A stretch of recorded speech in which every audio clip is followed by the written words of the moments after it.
हैं कुछ दरवाजे ऐसे होते हैं जिन्हें कभी नहीं खोलना चाहिए, खासकर रात के 3:07 पर।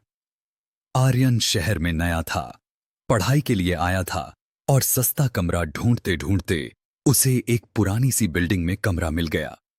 बिल्डिंग अजीब थी, दीवारों पर सीलन थी, लंबा सुनसान गलियारा था और रात होते ही अजीब सा सन्नाटा छा जाता था। पड़ोसी उससे नजरें चुराते थे, जैसे कुछ छुपा रहे हों। पहली रात सब ठीक था, लेकिन ठीक 3:07 पर उसकी नींद अचानक खुल गई। उसे लगा जैसे किसी ने धीरे से उसका नाम लिया हो। वह उठकर बैठ गया। कमरा शांत था।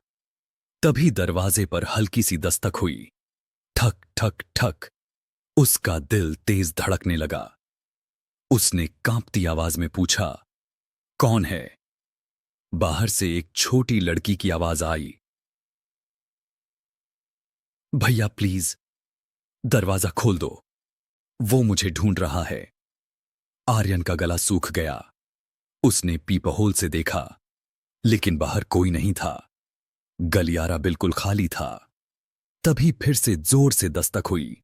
ठक ठक ठक और आवाज आई, भैया जल्दी करो, वो आ जाएगा। आर्यन डर गया और पीछे हट गया। उसने दरवाजा नहीं खोला।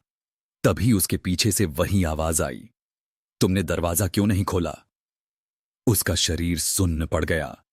उसने धीरे धीरे पीछे मुड़कर देखा तो कमरे के कोने में एक लड़की खड़ी थी। सफेद फ्रॉक, लंबे बिखरे बाल और उसके पैर जमीन को छू नहीं रहे थे। उसने अपना सिर उठाया और उसकी आंखें पूरी काली थीं। वह हल्का सा मुस्कुराई और बोली, अब मैं यहीं रहूंगी। अचानक लाइट झपकने लगी। पंखा रुक गया। कमरा बर्फ जैसा ठंडा हो गया। आर्यन चीखना चाहता था, लेकिन उसकी आवाज नहीं निकली और वह बेहोश होकर गिर पड़ा। सुबह पड़ोसियों ने दरवाजा तोड़ा। आर्यन जिंदा था, लेकिन सदमे में था और कमरे की दीवार पर खून से लिखा था, 307। अगला तुम हो। नीचे बैठा बूढ़ा चौकीदार बोला कि 10 साल पहले इसी कमरे में एक छोटी बच्ची रहती थी।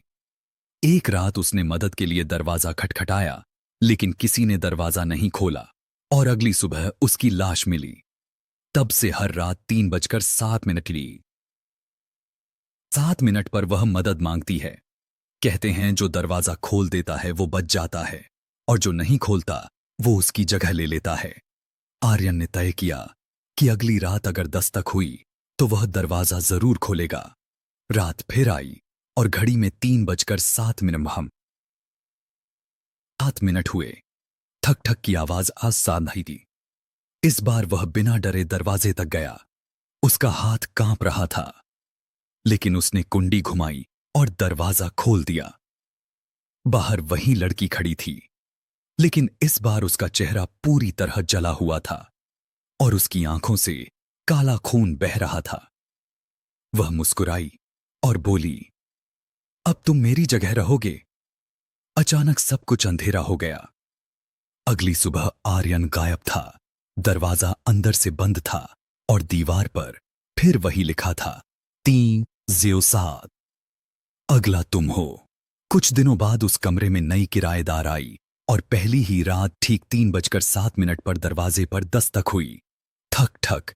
अगर अभी रात है और समय 3:07 होने वाला है तो पीछे मुड़कर मत देखना, क्योंकि शायद इस बार वह तुम्हारे पीछे